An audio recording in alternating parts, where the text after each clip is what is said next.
está temblando un poquitito. No se asusten, vamos a quedarnos. Les doy la hora. 7 de la mañana, 7 de la mañana, 19 minutos, 42 segundos, tiempo del centro de México. Sigue temblando un poquitito, pero pues vamos a tomarlo con una gran tranquilidad.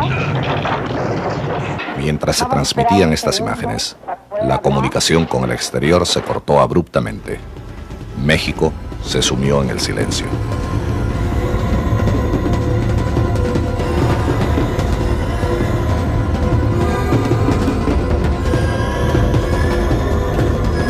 Minutos después, miles de personas yacían muertas o atrapadas entre las ruinas de viviendas multifamiliares, inmuebles comerciales, hospitales y otros edificios públicos.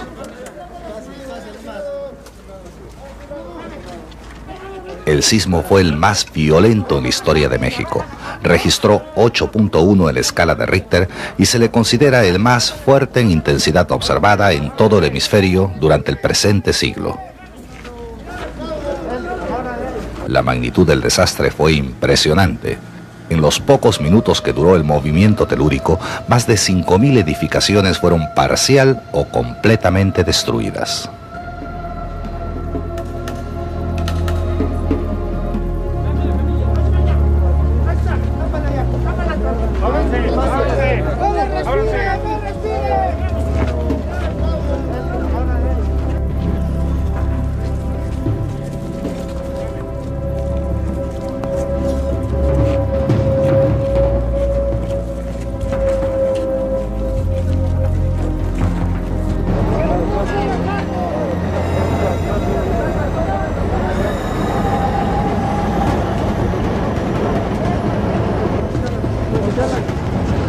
Vamos a la cabeza, aquí arriba.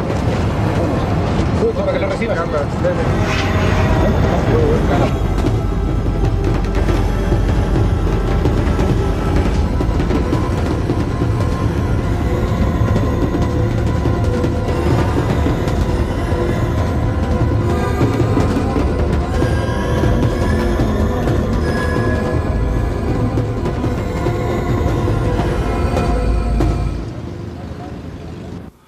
Inmediatamente hubo un gran despliegue de solidaridad.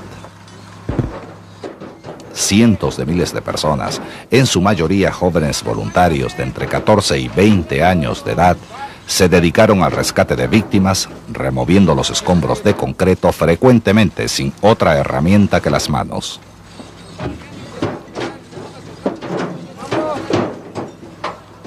Se rescataron gran cantidad de personas que sobrevivieron a pesar de las condiciones tan adversas. Niños y adultos que estoicamente soportaron, algunas veces durante varios días, la falta de alimento, luz, deficiencia de oxígeno y la carencia total de agua.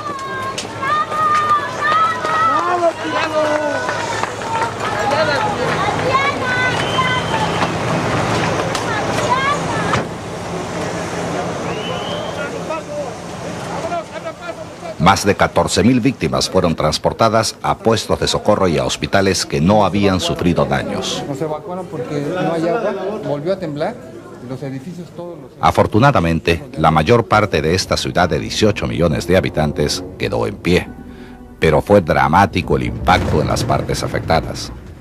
El terremoto causó pérdidas materiales que llevarán años de esfuerzo y millones de dólares en reponer.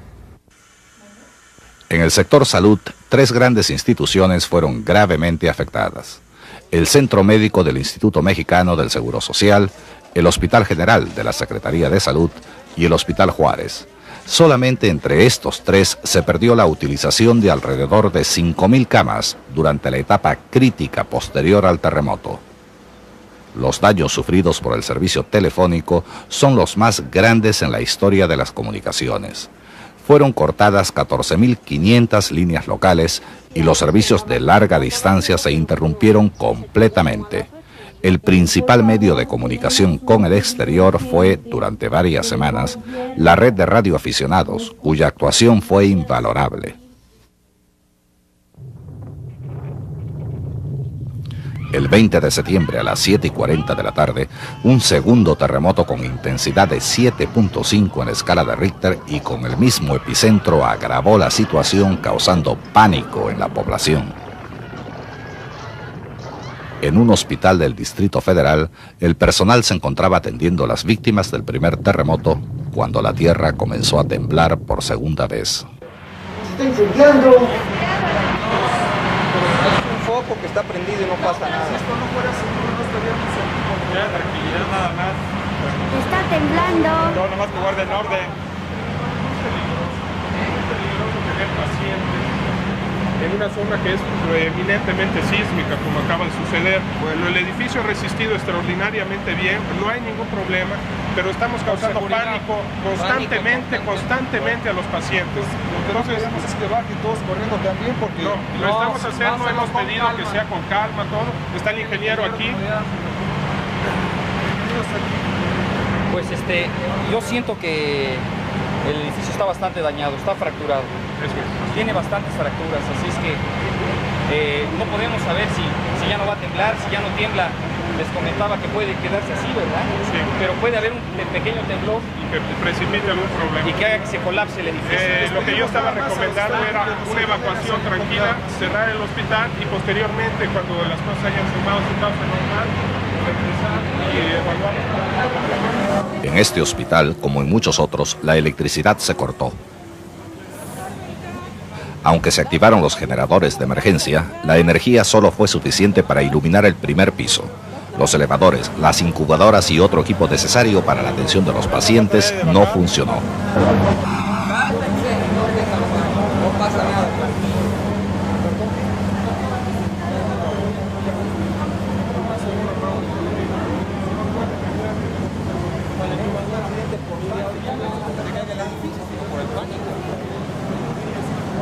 ¡El cuarto piso se está incendiando!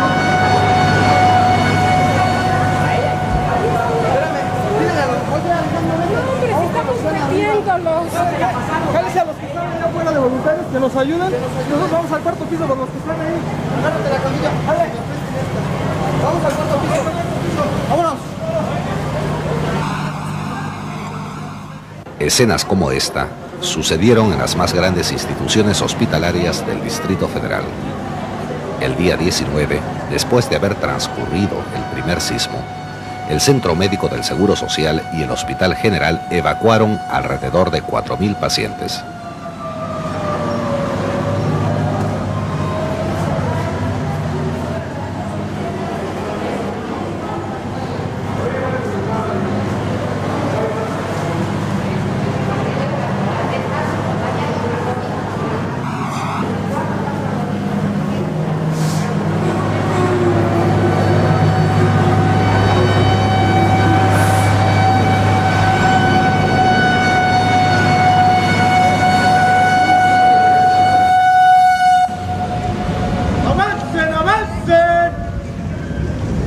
Mientras tanto, los habitantes de las zonas afectadas por los sismos abandonaban sus hogares por miedo a que sucedieran nuevos temblores y se ubicaban en parques y lugares abiertos, así como en improvisados albergues.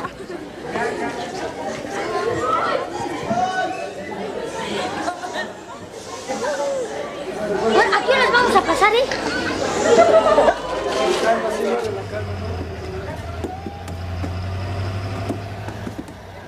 En toda la zona del desastre, los trabajos de rescate prosiguieron a través de la noche. Ahí está una más alta. Ahí hay una persona.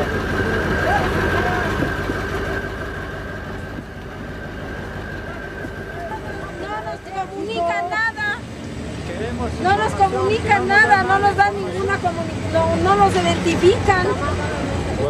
Sí, estamos reportando los nombres de las personas que están desaparecidas. Necesitamos saber informe. ¿Mande?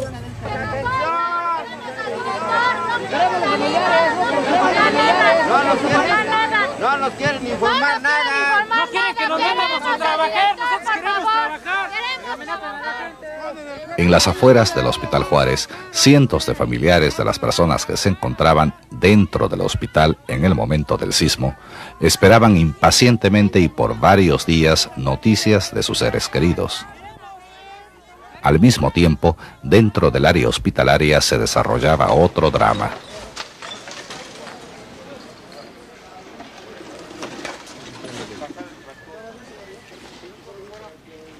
Cientos de rescatistas nacionales e internacionales, médicos, enfermeras, familiares y otros voluntarios trabajaban frenéticamente removiendo escombros con la esperanza de encontrar sobrevivientes entre las ruinas del que fue un activo centro de atención médica.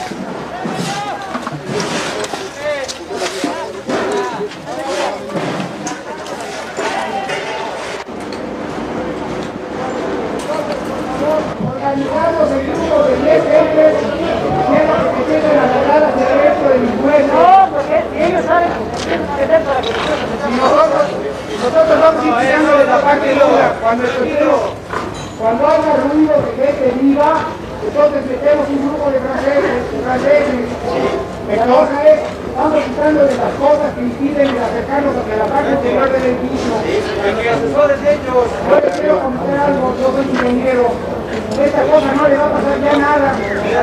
Nos tocó el temblor del otro día y no se puede absolutamente. Entonces, pónganle confianza, vamos a hacer huecos hacia adentro. Vamos a buscar a ver si hay gente viva todavía. Entonces, háganle de allá y vamos a volar. Vamos a hacer grupos de gente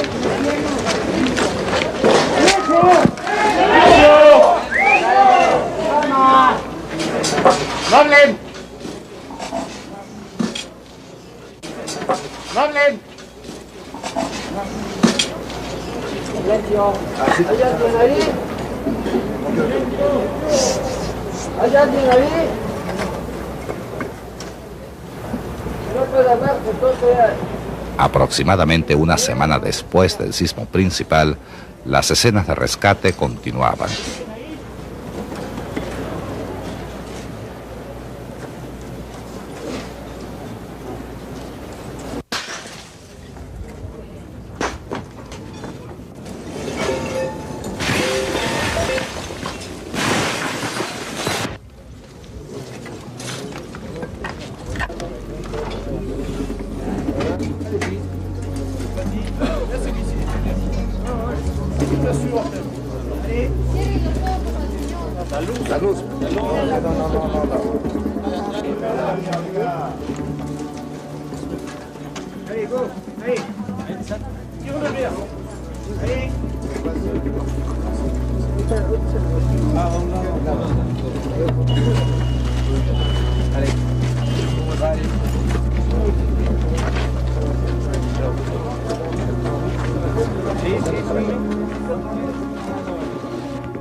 A la brevedad posible está aquí la camisa.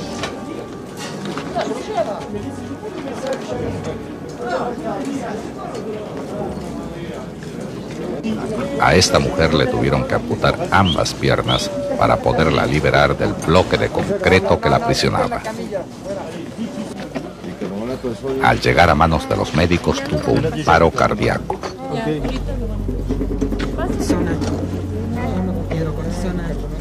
Toma bicarbonato. Un gramo de hidrocortisona. Bicarbonato. Bicarbonato, pásale. Pásale bicarbonato, sí, porque pásale 5 folletos.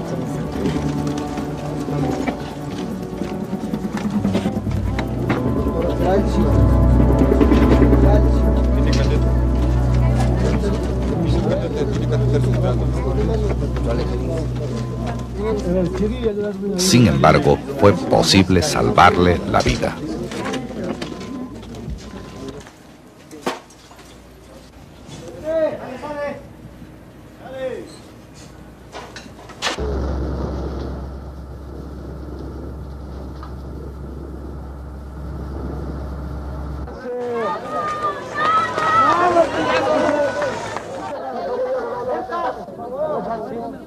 Un poquito más para atrás. Pero no vamos a hacerlo. La tragedia humana, así como los insólitos casos de sobrevivencia, conmovieron al mundo entero.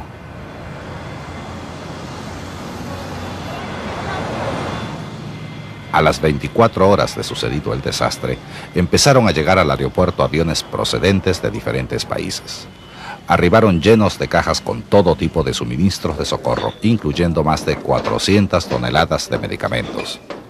Desafortunadamente, hubiera sido mejor que la solidaridad internacional esperase a que se supiera exactamente qué necesidades tenía el país, para que el socorro realmente aliviara la situación en lugar de aumentar la confusión y el desorden.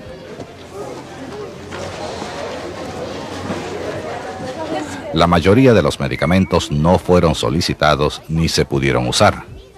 Llegaron cajas de todo tipo, sin clasificar. Muchos de los medicamentos estaban abiertos o venían con instrucciones en otros idiomas. Los voluntarios tuvieron que dedicar largas horas a la labor de abrir las cajas una por una, clasificar su contenido y organizarlo como mejor podían.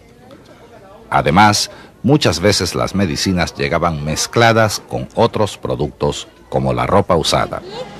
Por favor, no destapen esas cajas de ahí, se los A ver, ¿quién las suplico. está destapando? No destapen todas estas cajas. Esas cajas déjenlas ahí como están, que ya están. ¿Quién las destapó? Por favor. Una de las más penosas tareas fue la recuperación e identificación de cadáveres. Este es el estadio de béisbol en el Parque del Seguro Social del Distrito Federal.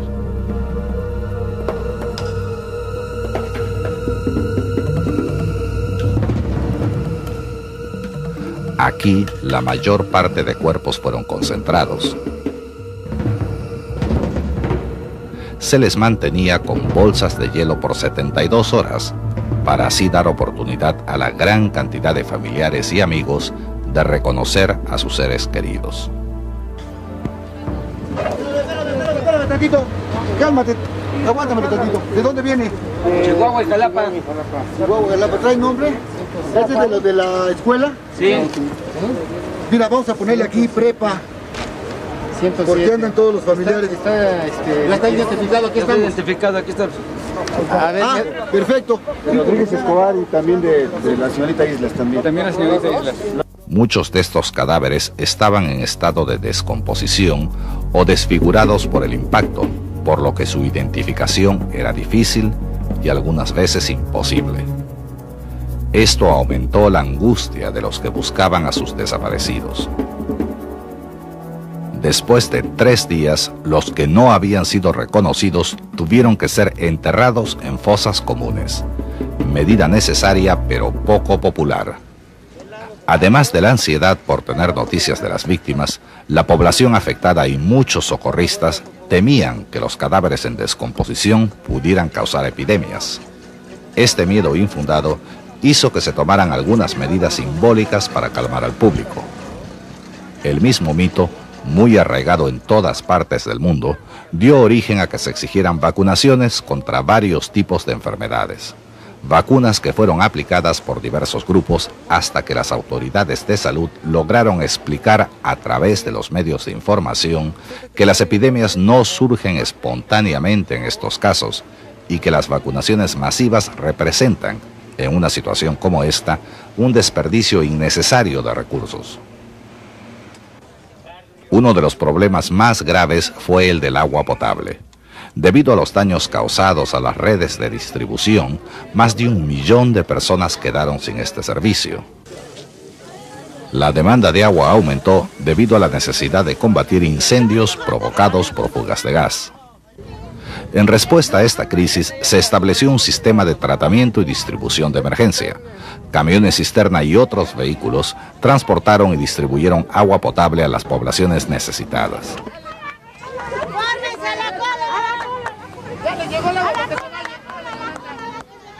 Aún así, mientras se reparaban las tuberías por un lado, algunos impacientes las rompían por otro en su afán de abastecerse. El riesgo potencial de brotes de enfermedades sí aumentó por la crisis del agua que surgió a raíz del terremoto. Sin embargo, la campaña de educación pública para hervir el agua y observar medidas de higiene personal tuvo éxito. La población respondió con gran sentido de responsabilidad. Los únicos focos de infección registrados se debieron a la falta de higiene en los alimentos. El problema del control de la calidad del agua y de la higiene se complicó porque la mayoría de los damnificados se refugiaron en plazas y parques o sencillamente en las veredas. Como se ha visto en otros países, pocos ocuparon los albergues puestos para el propósito por las autoridades. La mayoría acampó en las cercanías de sus viviendas derrumbadas, de donde podían vigilar sus propiedades y quizás recuperar algunas de sus pertenencias. Las carpas y otras construcciones levantadas por los desplazados empezaron en pocos días a cobrar vida como pequeños asentamientos permanentes, con todo lo básico para seguir con la vida cotidiana. A pesar de la tragedia personal, el espíritu humano exige volver a la normalidad. A llevar con tranquilidad también el asunto, pero buscando ese gol que empatara la situación. España jugó inteligentemente hasta ese momento del partido en que ya de plano Juan simplemente paraban la pelota, no querían tener nada más intensidad, era lo importante para calificar y la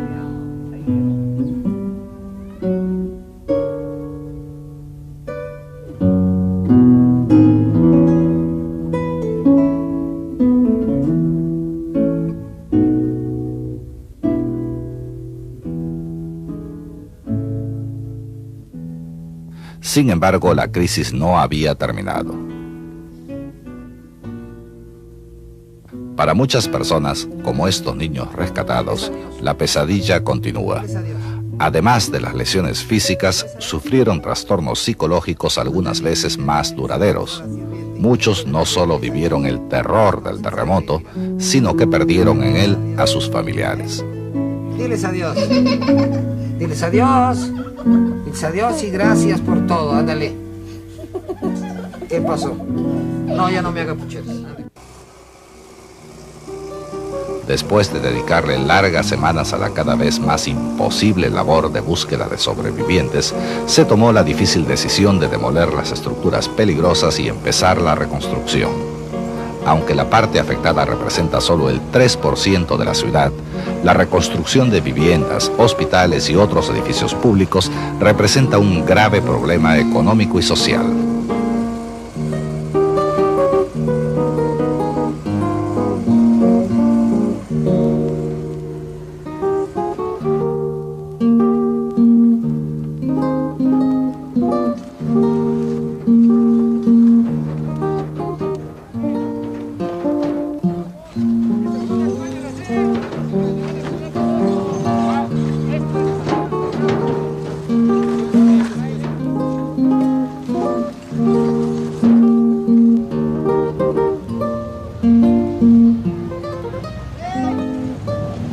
Los mexicanos salimos adelante.